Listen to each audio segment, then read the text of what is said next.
Bienvenue sur un nouvel entretien de la chaîne d'Academia Christiana. Aujourd'hui, nous avons le plaisir de retrouver David Engels. Bonjour David. Bonjour Victor, merci pour l'invitation. Alors David, vous avez commis un ouvrage un petit peu avant, qui est paru avant les élections européennes et qui néanmoins me semble plus bien au-delà de l'actualité de ces élections, intitulé donc Défendre l'Europe et petit traité d'espérialisme. Alors je propose qu'on commence déjà peut-être par définir ce terme d'espérialisme, même si c'est l'objet du livre.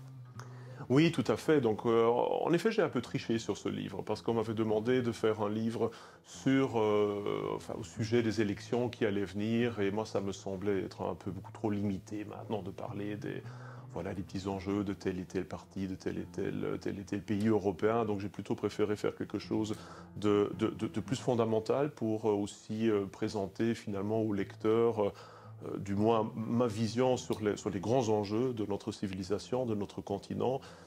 Et ça explique déjà aussi l'utilisation du terme espérialisme. Ça fait maintenant depuis quelques années que je suis un peu actif dans le domaine de l'essayistique politique, de parler d'Europe, de chrétienté, de civilisation, d'Occident, etc., etc. J'ai écrit des milliers d'articles plus ou moins dans les revues les plus différentes sur ces sujets-là. Mais ce qui manquait un peu, c'était la possibilité de mettre tout ça ensemble dans un livre pour un peu condenser ce point de vue. Donc j'en ai profité de l'occasion pour présenter en gros donc une version très sommaire de mon approche de ces questions-là. Et au centre se trouve évidemment ce terme d'espérialisme, tiré du grec ancien, du terme espéros. Les publics connaîtra certainement les îles des Hespérides, par exemple, qui se trouvent dans un genre d'Occident mythique, quelque part dans la mer Atlantique. Et pour moi, ça semblait assez bien refléter ce qui est tellement typique pour notre civilisation, c'est-à-dire cette attirance pour ce qu'il y a au-delà de l'horizon, hein, ces lieux utopiques, magiques, comme les Hespérides, comme l'île d'Avalon, comme Utopia, comme Valinor chez Tolkien. Donc ça me semble être un beau terme pour exprimer ce qu'on pourrait définir comme un genre de patriotisme européen civilisationnel. Donc pas patriotisme bruxellois qui aimerait bien Ursula von der Leyen ou la Commission européenne ou ce genre de choses-là, mais vraiment un patriotisme qui soit fondamentalement identitaire, civilisationnel, et qui essaye de voir que, au-delà de l'amour tout à fait légitime pour nos patries régionales, nationales, locales, etc., il y a la notion de civilisation européenne qui mérite notre amour, qui mérite notre soutien, qui a besoin de notre défense et qui mérite qu'on se rende vraiment compte que derrière le patriotisme plus restreint des différentes nations, il y a toujours en filigrane aussi un amour pour l'Europe que j'ai voulu mettre au centre de cet ouvrage. Alors justement, un public un peu français, et moi ça a été parfois mon cas lorsque j'ai présenté vos travaux, vos écrits à des amis, décrit un petit peu cette idée d'Europe en disant que c'est une fiction, que finalement, voilà, nous, oui, la France, ils voient très bien ce que c'est, qu'il y a une nation française, mais qu'au-delà, finalement, il y a d'autres nations, mais qu'à part peut-être le christianisme, ils ne partagent pas grand-chose. Qu'est-ce que vous répondriez peut-être un petit peu à ces critiques franco-françaises ? D'abord, sans vouloir injurier personne, mais c'est évidemment d'abord un problème de culture générale, malheureusement. Je crois qu'au XIXe siècle, certainement au XVIIIe siècle, personne n'aurait dit ça. Déjà, même disons, à l'apogée du nationalisme au XIXe siècle, même quand les Français, les Allemands, les Anglais, les Espagnols, les Italiens se détestaient mutuellement et croyaient être entourés d'ennemis héréditaires, mais même à cette époque-là, personne n'aurait nié l'existence d'une civilisation européenne. Ça semblait tout à fait acquis. Et là, ça fait juste depuis peut-être à peine quelques générations, en fait, que tout doucement, à fur et à mesure que se construit cette Europe réelle, qui, hélas, se base de plus en plus sur des valeurs purement abstraites, universalistes, telles que les droits des hommes, la démocratie, la liberté, l'égalité, etc. Donc, à fur et à mesure que cette notion de civilisation européenne est accaparée par cette vision purement universaliste, et de plus en plus, malheureusement, on a un genre de rétrécissement identitaire au nationalisme, voire au souverainisme. Mais en même temps, j'ai quand même l'impression que c'est aussi une question de génération. Il me semble que ce soit surtout la génération un peu plus âgée, ce qu'on appelle souvent les boomers, qui sont encore dans une vision très franco-française du monde, voilà, les lecteurs clés, les lecteurs typiques, si on veut, de l'ancien Front National, par exemple, qui quelque part croient que voilà, le destin français, il réside juste avec l'État-nation, alors qu'il me semble quand même, pas seulement en France, mais aussi dans d'autres pays, qu'en tout cas les jeunes, de plus en plus, semble acquis à l'idée d'une Europe identitaire. Pourquoi? C'est très simple. D'un côté, forcément, ils voyagent beaucoup quand même. D'un autre côté, on peut le déplorer, mais c'est la réalité. L'anglais permet un échange avec d'autres patriotes, justement. C'est un peu la ruse de l'histoire hegelienne que d'un côté, on peut déplorer à juste titre la disparition à fur et à mesure des langues nationales, mais d'un autre côté, au moins, un patriote français, un patriote allemand, un patriote italien, ils ont maintenant une langue dans laquelle ils peuvent se rencontrer, discuter, même s'ils détestent à juste titre le fait qu'il y ait cet impérialisme du moins linguistique anglais, qui est un peu l'équivalent de l'impérialisme latin dans la civilisation gréco-romaine. Au moins, c'est l'avantage de permettre de parler d'une même langue et de se rendre compte, et je crois que c'est très important, qu'ils font tous face au même danger, ils font tous face à l'immigration de masse, à l'islamisation, à l'emprise du culte du genre LGBT, la mondialisation, la menace chinoise,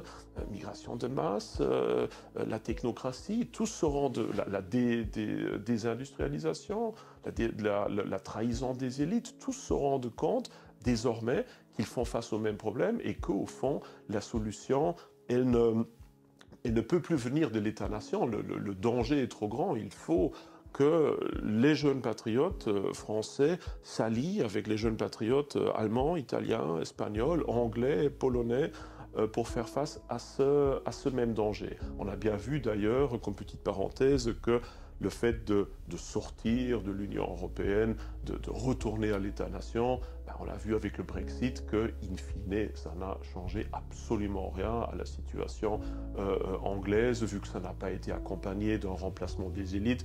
On a exactement les mêmes élites qui font la même politique woke, la même politique identitaire, migratoire, et que finalement, de ce point de vue-là, ça n'a rien changé. Donc dès lors, il faut travailler ensemble, et pour ça, il faut se rendre compte de quelque chose qui existe déjà depuis des siècles et des siècles, c'est-à-dire notre identité européenne partagée commune.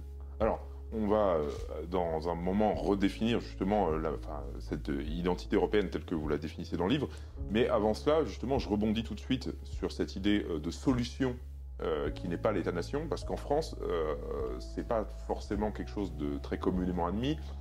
La plupart des gens, on pourrait dire de droite ou conservateurs, sont avant tout, la plupart du temps, souverainistes. Et cette notion de souverainisme, souvent, se définit dans un anti-européisme. Quelle est justement cette solution européenne? Comment vous voyez une solution politique à l'échelle européenne? Parce que ça, c'est pas quelque chose de très clair chez les Français.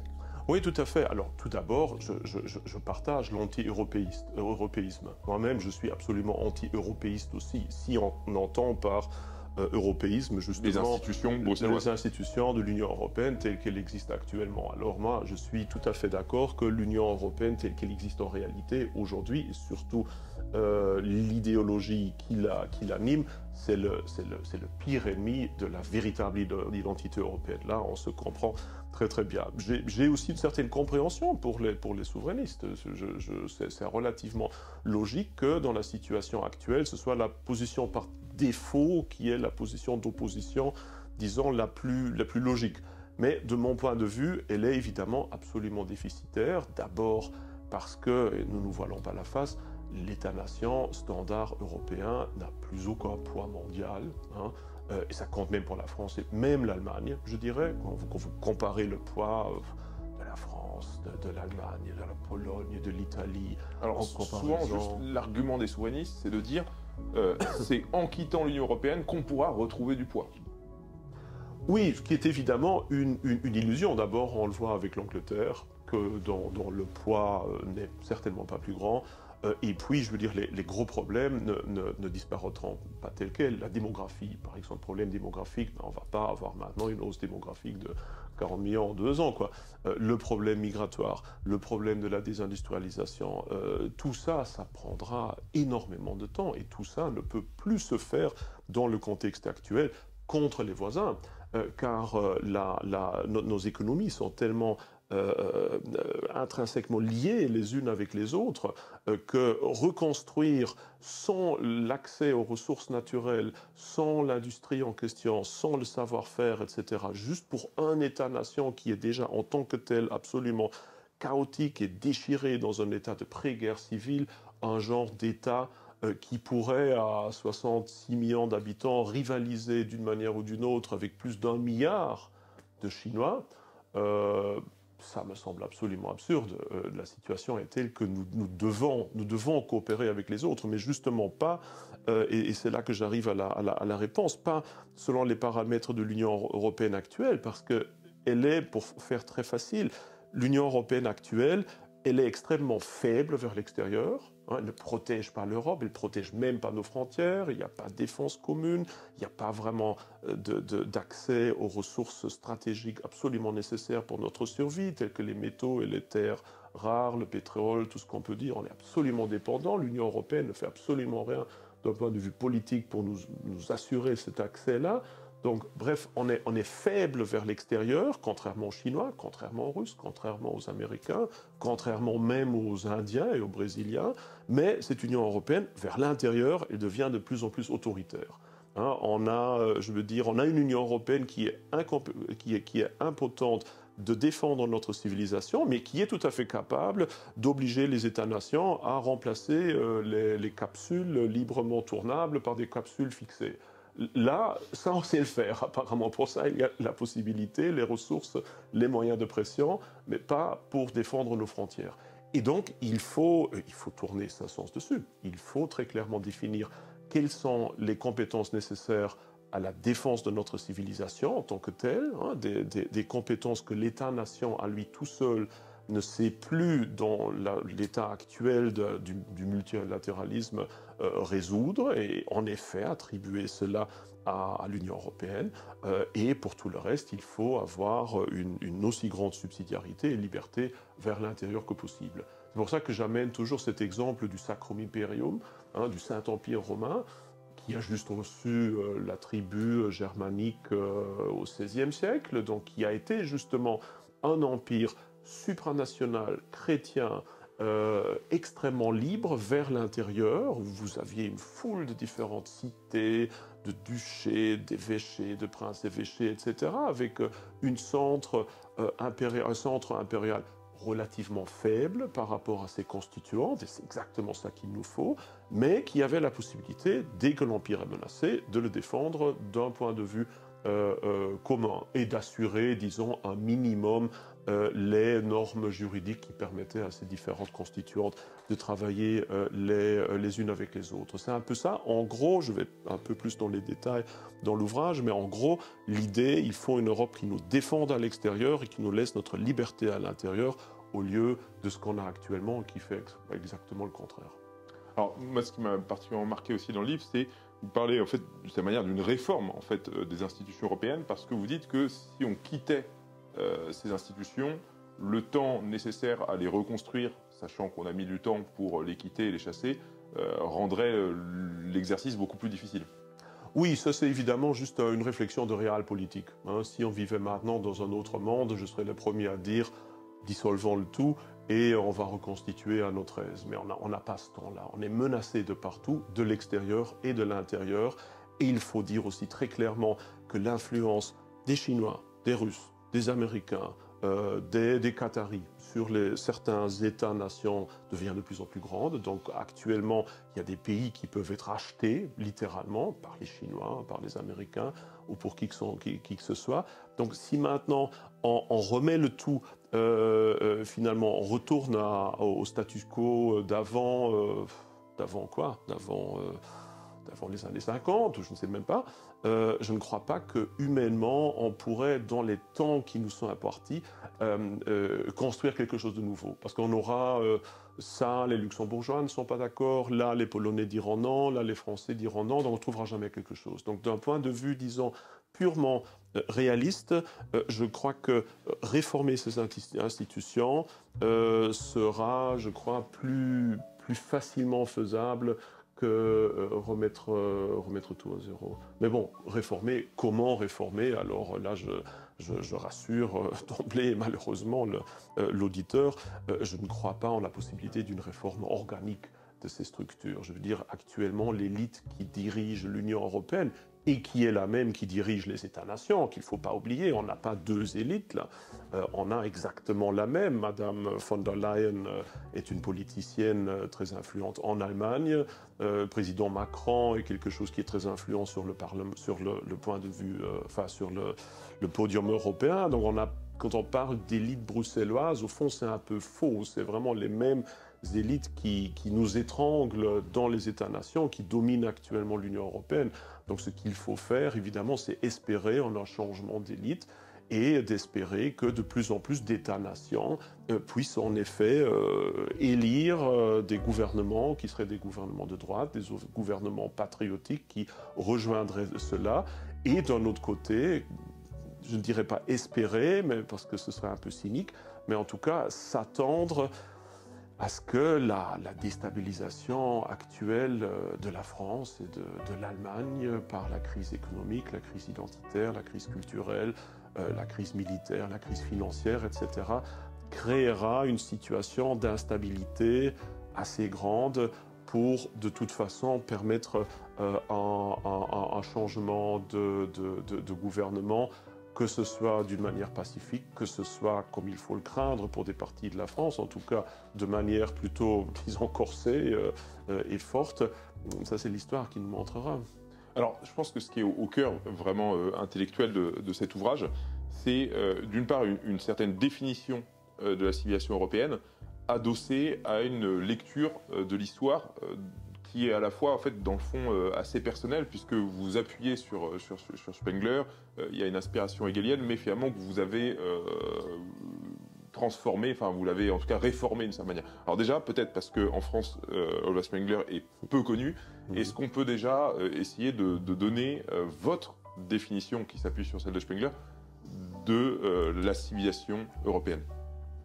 Oui, c'est vrai que Spengler, jusqu'à maintenant en France, est un peu moins connu. Alors, pour faire un peu de plage publicitaire, il y a dans les prochaines semaines un petit ouvrage, petite introduction de ma plume en langue française qui va sortir à la collection Langue Mémoire de la nouvelle librairie. Donc, on aura la possibilité de relire, s'informer facilement. Je crois que son œuvre phare, Le déclin de l'Occident, vient d'être réédité en traduction française, traduction très mauvaise, hélas, il faudra absolument la refaire parce qu'elle est illisible, mais bon, soit.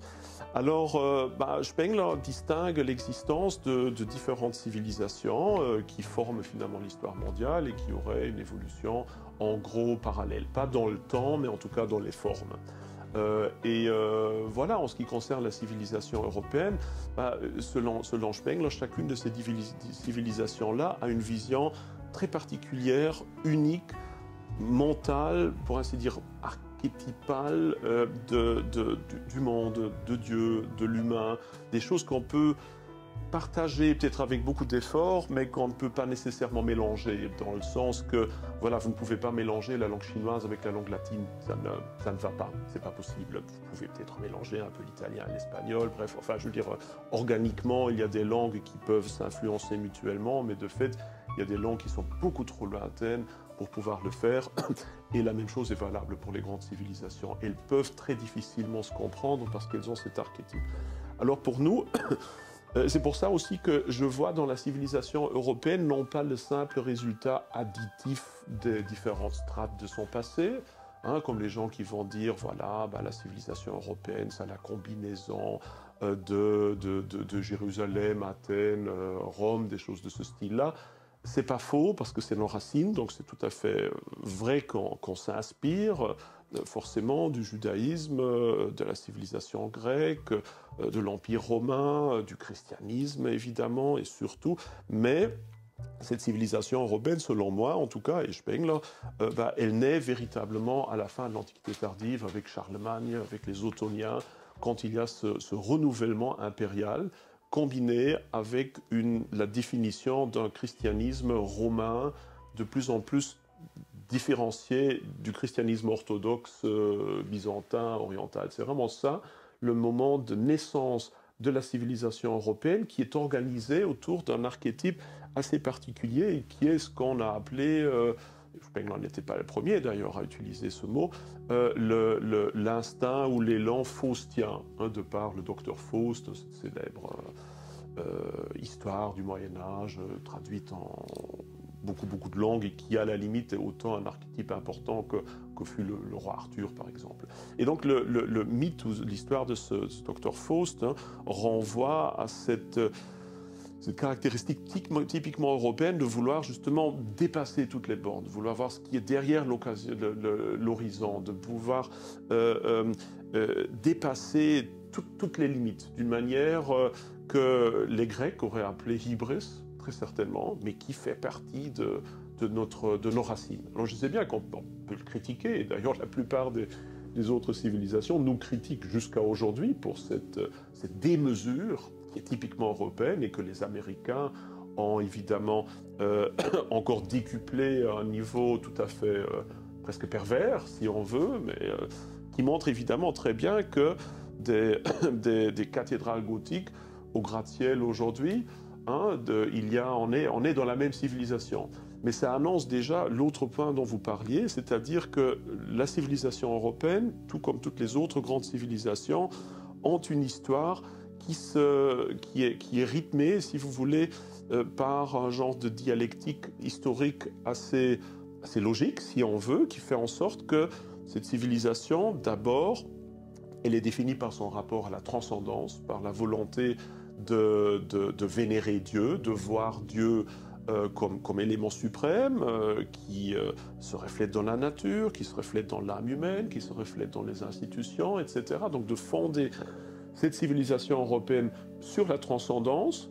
Et puis dans un deuxième temps, à partir de, en gros, la Renaissance et la Réformation, et c'est pas un hasard que ça tombe le même moment, justement, l'Européen se détache de la transcendance, et au lieu de Dieu, il vénère l'humain, au lieu de Dieu de la théologie, on a plutôt la science, au niveau de l'intériorité, on a les grandes conquêtes, au lieu de la religion, on aurait les sciences, etc. Donc on a vraiment un genre d'antithèse beaucoup plus matérielle, immanentiste si on veut, et on peut s'attendre, comme dans chaque autre grande civilisation, à un genre de synthèse finale, que moi j'appelle justement le retour rationnel à la tradition.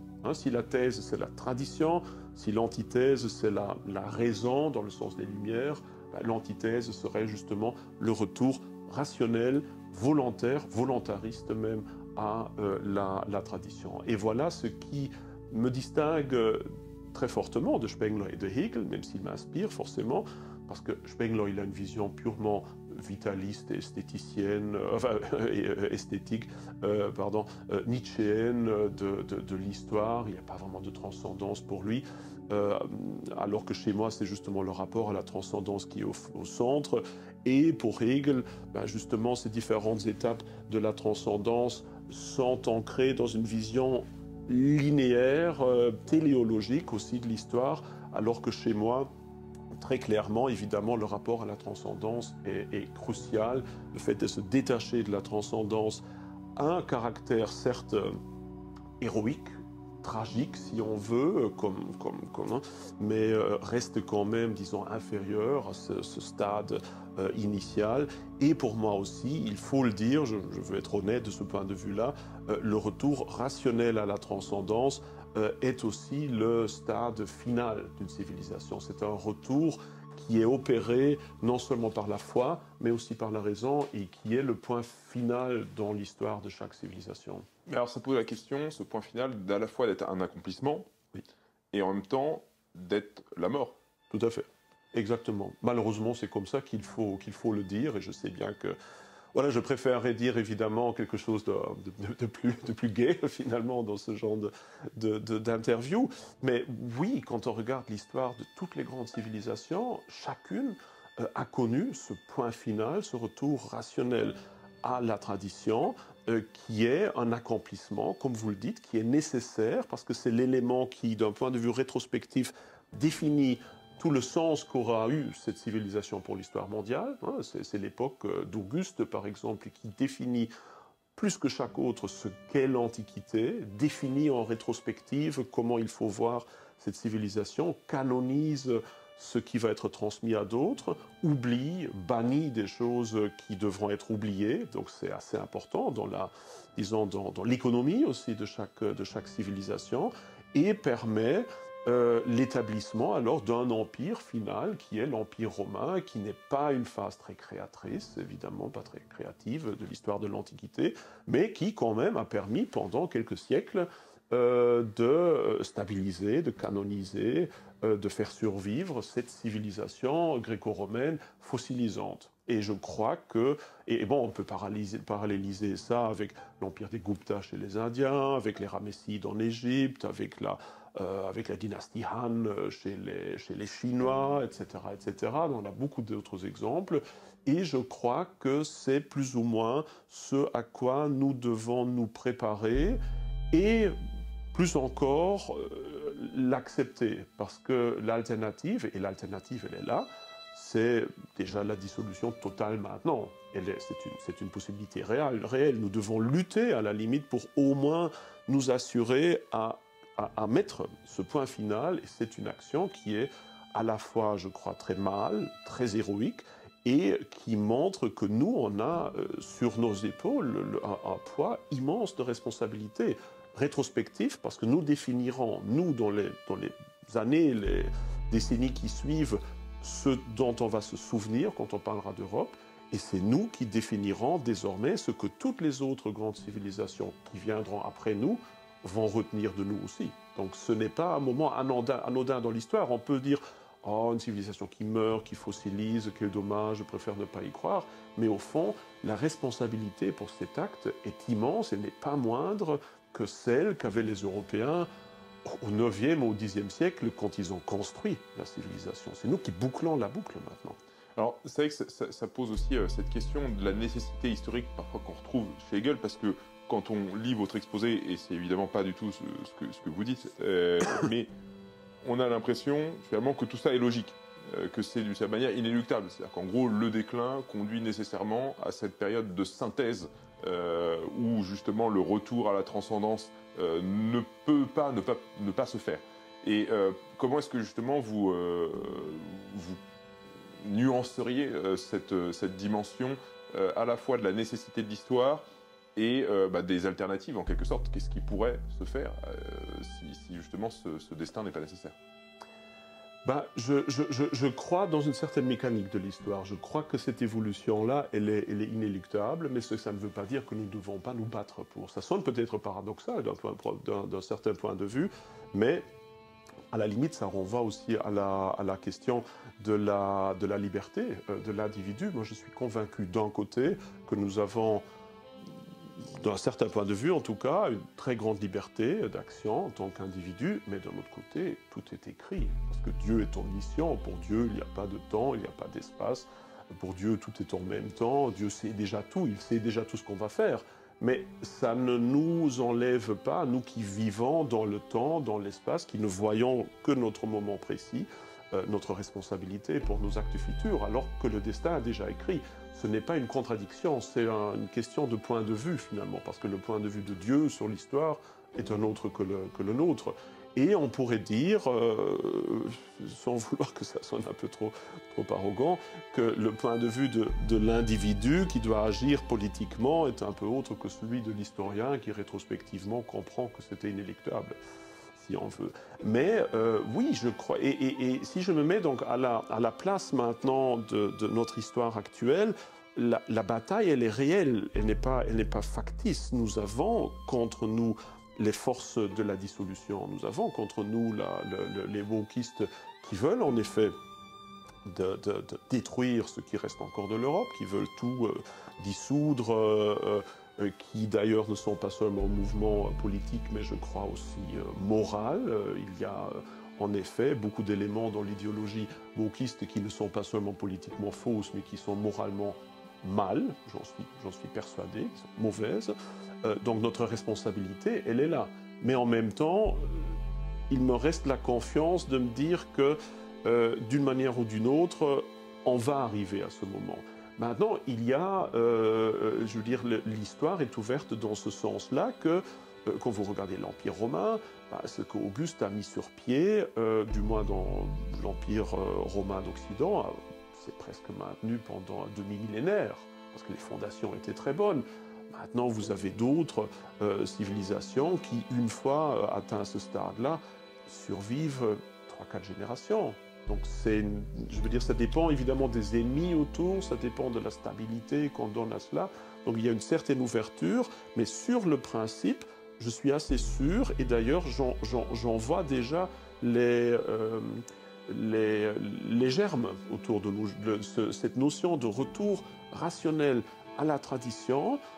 Je le vois éclore tout doucement un peu partout. Et si j'ose dire, votre propre mouvement, l'Academia Christiana, et beaucoup de jeunes que je vois là-dedans, c'est exactement ce que ces gens, ce que vous faites. Beaucoup de ces jeunes, pas tous, mais beaucoup de ces jeunes, justement, sont des gens qui ne sont pas enracinés de par leur famille dans la tradition. Ils doivent tout redécouvrir. Ils ont été coupés de leur passé. Ils connaissent à la limite la France et la chrétienté d'un point de vue muséal, parce que c'est une tradition qui n'est plus vivante, en tout cas pour eux. Ils doivent la redécouvrir en lisant, en cherchant des maîtres, en cherchant des paroisses, etc. Ils doivent se créer presque cette volonté, cette nouvelle identité d'un retour. Et ce que vous faites là, j'ai l'impression que c'est un peu en train de se passer partout, dans tous les Européens, et ça correspond assez bien à ça. Évidemment, il faut le dire aussi, ce retour rationnel à la tradition, dans aucune civilisation, cela a été un mouvement de masse. Les grandes masses vivent déjà dans la post-histoire, à la limite. Les grandes masses, je sais bien que ça sonne élitiste, ça sonne horrible et antidémocratique, mais j'en suis persuadé, hélas, de nos jours, les grandes masses sont dépolitisées et vont en gros suivre ce qu'on leur impose.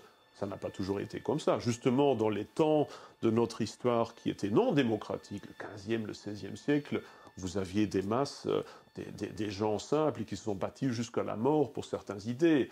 On n'est plus à ce moment-là de l'histoire. J'ai l'impression que les 90% des gens, déjà aujourd'hui, au fond, ça ne les intéresse plus.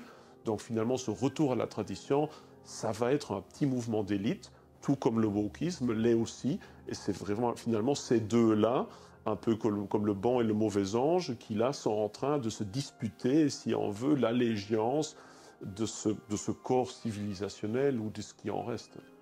Alors, aussi sur cette notion de retour volontaire et rationnel à la tradition, vous dites bien aussi que ce n'est pas un retour au passé. Tout à fait.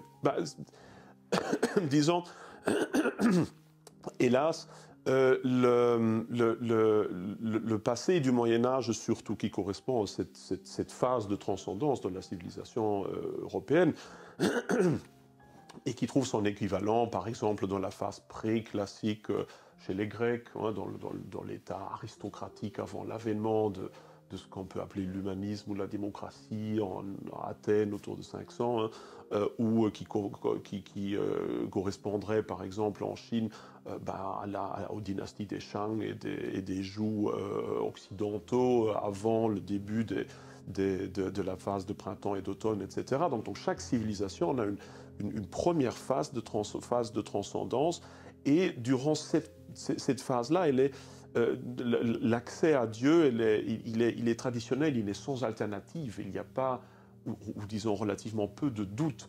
Le monde n'est pas connu, il n'y a qu'une seule foi, personne ne met en doute cela.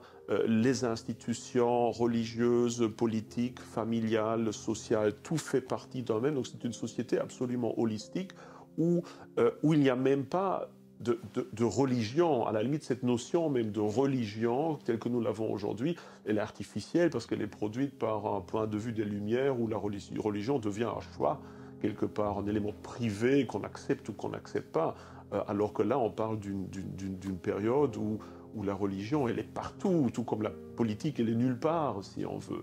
Et donc, on ne saura plus revenir à ça.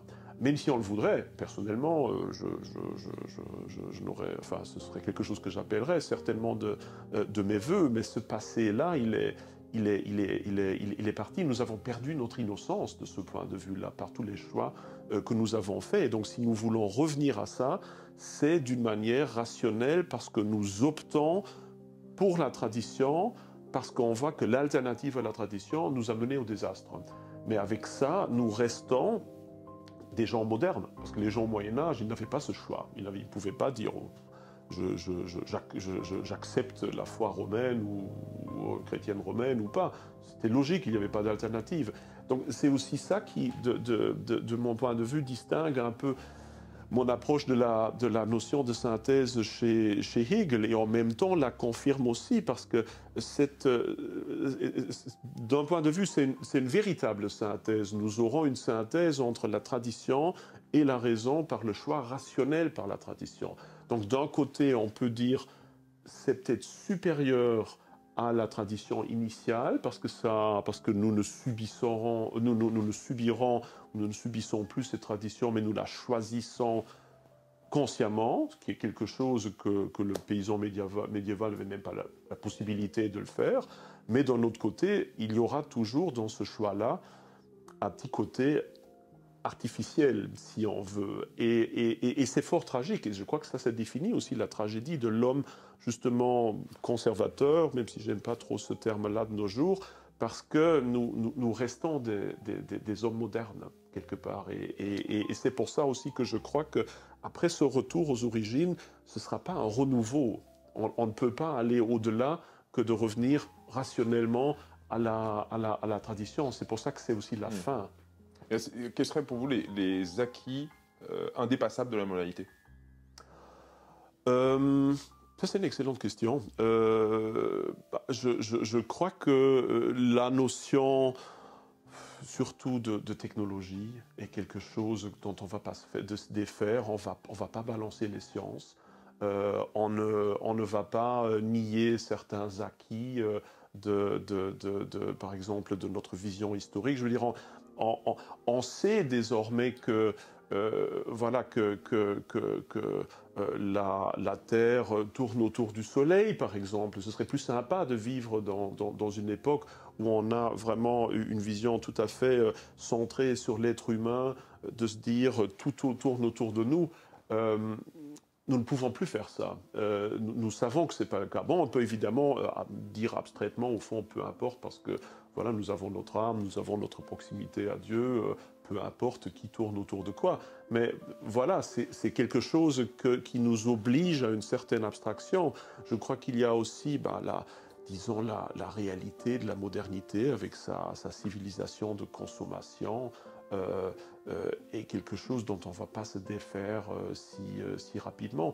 Disons qu'en gros, je crois que pour l'immense partie de la civilisation européenne, la société de consommation de masse avec un certain hédonisme, avec un certain matérialisme de fait, ne va pas disparaître. Malheureusement, mais je ne le vois pas. Je vois au mieux l'établissement d'une petite élite qui est vraiment ancrée dans la foi, honnêtement par un choix rationnel, mais néanmoins qui croit, qui a cet accès-là, et qui puisse imposer au reste un genre de patriotisme chrétien, de patriotisme culturel, où finalement on retourne peut-être à l'église, mais exactement comme à l'époque romaine, on sacrifiait pour l'empereur. Parce que c'était un signe d'allégeance, c'était un signe de patriotisme, d'adhésion à certains modèles. Le Romain de base, si on peut dire, ne croyait pas que l'empereur était un être divin. Enfin, on pourrait parler beaucoup de la notion de divus ou tout ça. C'est pas notre but aujourd'hui. Mais surtout, il savait que l'alternative, c'est-à-dire le retour à une république romaine qui s'entre-déchirait, qui était en totale perte de stabilité, de vertu, de morale, etc., n'était finalement pas une option. Donc c'est pour ça qu'on adhérait à cette structure impériale parce qu'on savait que c'était la seule ou le seul barrage contre le total déclin et la totale autodissolution. Et c'est pour ça qu'à mon avis, une partie de ce qu'on voit déjà aujourd'hui en Russie ou aux États-Unis, et partiellement en Chine d'ailleurs, alors que, voilà, loin de moi de dire que la Chine ou même la Russie ferait partie de la civilisation européenne telle que je la définis, mais on voit déjà là un peu cet aspect-là, hein, le Parti communiste chinois qui retourne au taoïsme, qui retourne au confucianisme, qui essaye de mettre en place un genre de patriotisme qui joue avec l'élément religieux. On le voit dans la Russie de Poutine, où on a des structures du KGB qui, à mon avis, sont relativement lointaines d'une véritable croyance, mais qui ont réalisé que l'aspect religieux est important pour stabiliser cet État qui, sinon, risque de s'écrouler. On le voit même aux États-Unis, avec à la fois Trump et Biden qui essayent de jouer la carte religieuse, de se montrer avec la Bible, quelque part, pour professer ça. Donc là aussi, on voit en filigrane déjà cette repolitisation de l'identité chrétienne qui néanmoins restera malheureusement, en tout cas pendant quelques générations superficielles. Alors il faut peut-être ajouter ce que je n'ai pas mis dans mon livre, c'est que pour Spengler notamment, à la fin de cette phase finale, que moi je définis justement par ce retour rationnel à la tradition, lui il n'a pas du tout cet aspect-là, mais à la fin, tout doucement, avec la post-histoire, vient en effet le retour au religieux, et un retour honnête au religieux.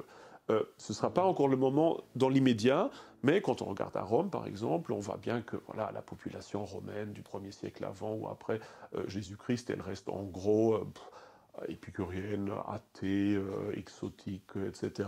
Mais elle n'a pas vraiment un vrai rapport à son ancienne foi. Mais cette ancienne foi, elle revient tout doucement au 2e, au 3e, au 4e siècle, avec les derniers païens, etc.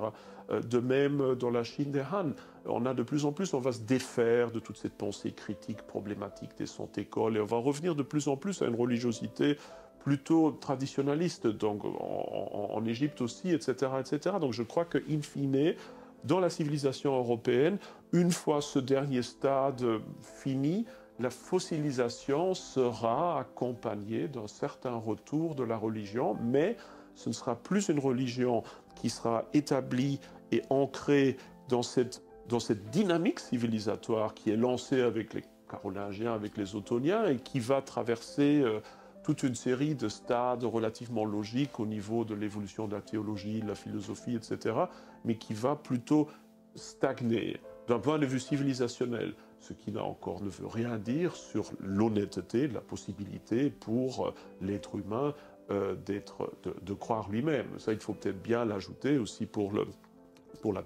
public. Ici, on parle des formes extérieures de la civilisation. Ça n'enlève en rien, pour nous, en tant qu'individus, la nécessité de faire notre paix avec notre âme, de trouver Dieu en nous-mêmes, de pouvoir nous assurer à tout moment des stades d'une civilisation cette proximité avec Dieu. Il y a certes des époques dans l'histoire qui rendent ça plus facile. Hein, c'est plus facile d'être pieux, d'être saint, d'être proche avec Dieu quand on vit au Moyen-Âge que quand on vit dans Paris aujourd'hui, par exemple. C'est sûr que la civilisation, elle marque, elle peut ouvrir des portes ou elle peut essayer de les fermer, mais ces portes ne sont jamais totalement fermées parce qu'in fine, elles sont à l'intérieur de nous.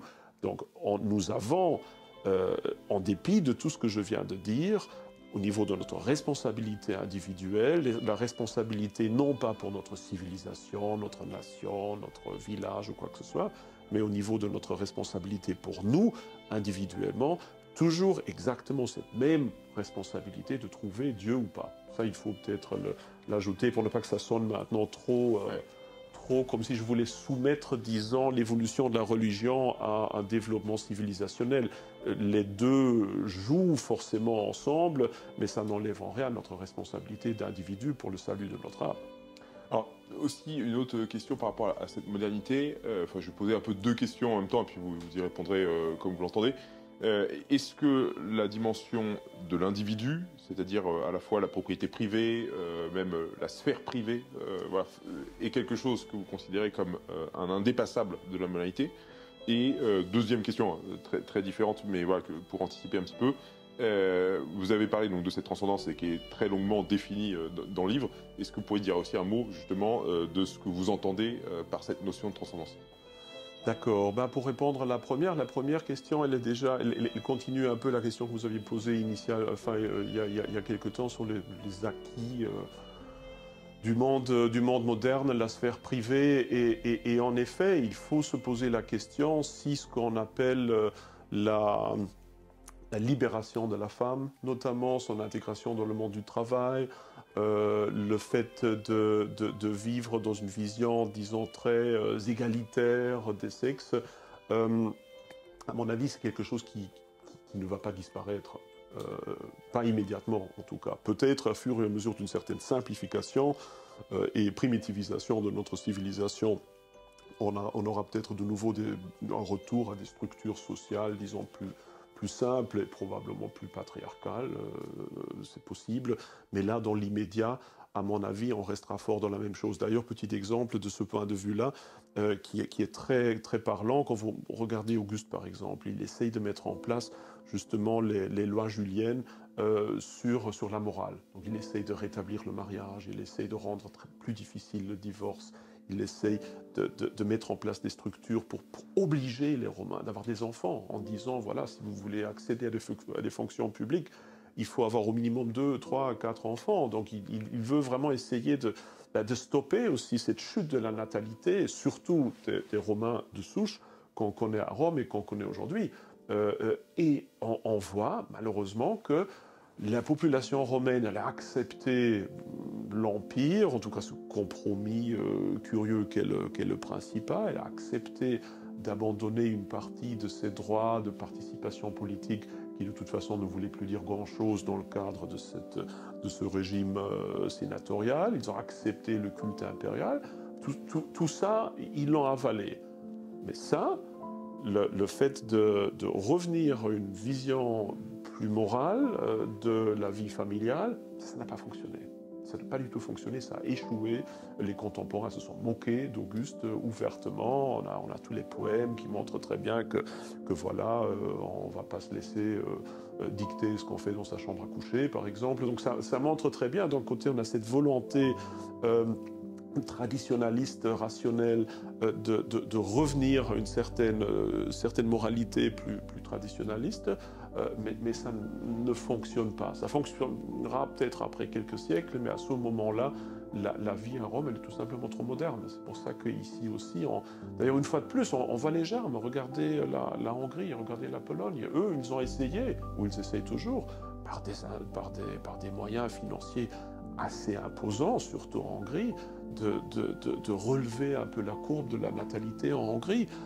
Ça ne fonctionne pas du tout.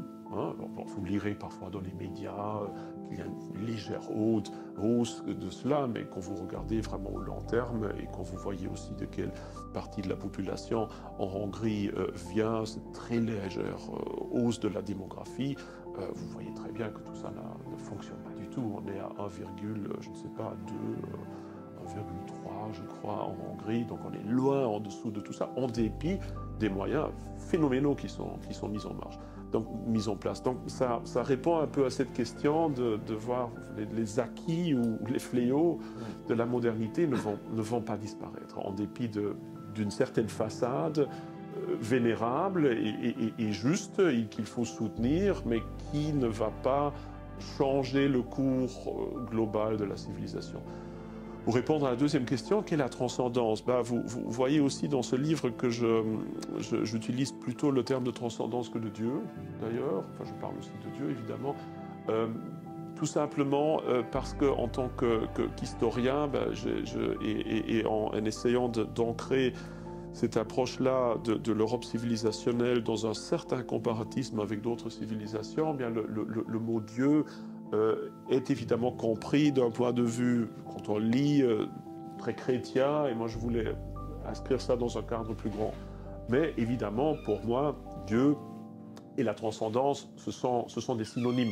Le terme de Dieu, évidemment, renvoie déjà à une image d'un Dieu personnel.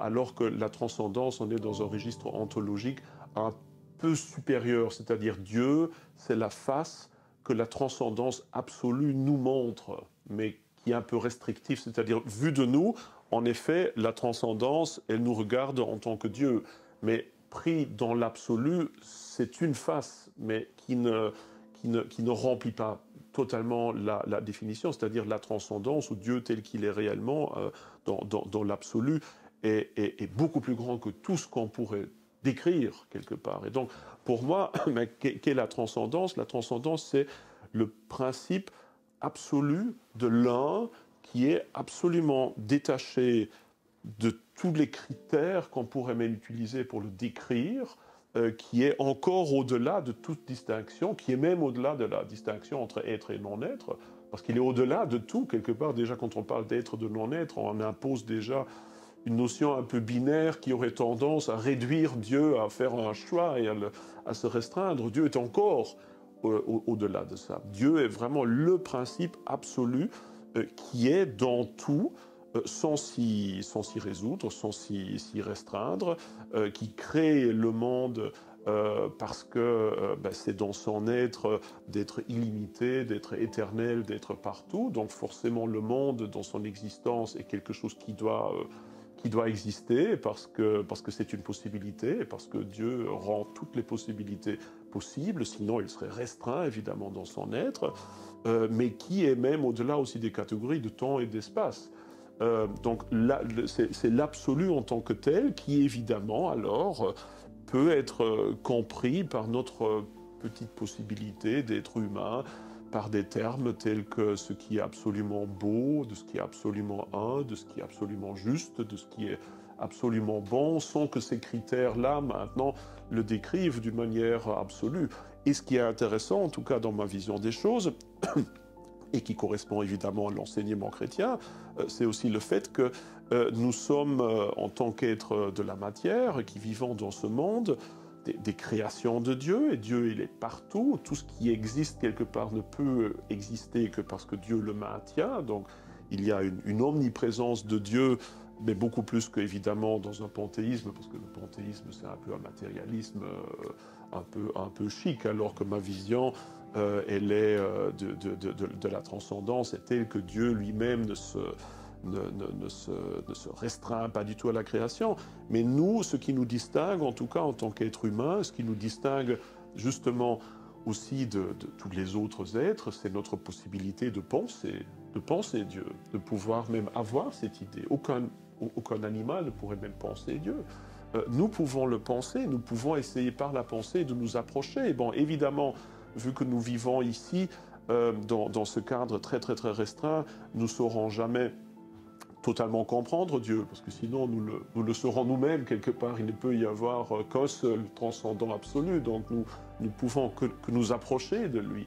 Mais ce fait-là, que c'est une idée que nous pouvons formuler, sur laquelle nous pouvons réfléchir grâce à cette capacité qu'on appelle l'intellect, et j'utilise ce mot-là dans la définition plutôt théologique et scolastique, comme aujourd'hui quand on parle d'intellectuel, plutôt le contraire de l'intellect médiéval. Nous avons cette capacité-là de le comprendre en nous, et donc finalement nous partageons une partie. Donc, c'est-à-dire Dieu, il est en nous, et ce qu'on appelle notre âme, la partie essentielle et surtout éternelle en nous. Cette âme, c'est justement notre possibilité d'être en Dieu. Et donc je crois que notre mission suprême, et ça, c'est très bien compris dans chaque phase traditionnaliste et transcendantale des grandes civilisations, nous pouvons déjà ici reposer en Dieu. Nous avons cette possibilité non seulement de lutter pour le bien-être de notre âme, mais déjà aujourd'hui, quelque part, reposer en lui. Et quand on lit les textes du Moyen-Âge, qui est une époque éminemment mystique, on voit bien, que ce soit le Maître Eckhart ou Sainte Thérèse d'Avila ou Rosebrook ou plus tard Saint Jean de la Croix, etc., que cette vision de repos en Dieu, d'accès immédiat, privilégié à Dieu, elle est là. C'est juste la modernité, si on veut, qui de plus en plus détruit cela pas seulement chez nous, mais aussi dans toutes les autres grandes civilisations. Et finalement, notre tâche, ou une aussi des tâches que nous avons, forcément, avec ce retour rationnel à la tradition, c'est de nouveau ouvrir cette possibilité-là, tout en disant, une fois de plus, et j'insiste parce que c'est vraiment important aussi pour moi, individuellement, que c'est plus difficile pour nous de devenir des saints qu'à d'autres époques, mais cette possibilité, elle n'est pas inexistante. Elle est là parce que, in fine, nous avons toujours, chacun de nous a son âme. Et c'est juste que là, aujourd'hui, bon, on nous balance tout un tas de trucs qui fait en sorte que la plupart des gens ne se rendent peut-être même plus compte de leur côté éternel qu'ils ont en eux. Mais cette responsabilité, chacun l'a dans sa vie. Et c'est bien beau, comme beaucoup le font, et souvent à juste titre, de déplorer qu'on vit dans cette horrible 21e siècle hédoniste et matérialiste avec tout ce qu'on veut, les woke, les LGBT, la désindustrialisation, etc. etc. C'est bien justifié, mais d'un autre côté, cette responsabilité d'être avec Dieu, de retrouver Dieu, de reposer en Dieu, et c'est un choix que nous pouvons faire à chaque seconde de notre existence et qui, je crois, est beaucoup plus important que toute action politique. Merci beaucoup, David Engels. Malheureusement, le temps nous presse et on n'a pas le temps de rentrer sur plein d'autres dimensions de cet ouvrage qui est extrêmement riche et que je vous invite du coup à vous procurer. On mettra le lien dans la description de la vidéo. Voilà, c'est un ouvrage qui est une synthèse extrêmement dense d'une réflexion politique que je trouve extrêmement inspirante. Donc encore merci beaucoup, David, pour cet entretien. Merci beaucoup de l'invitation, ça a été un plaisir.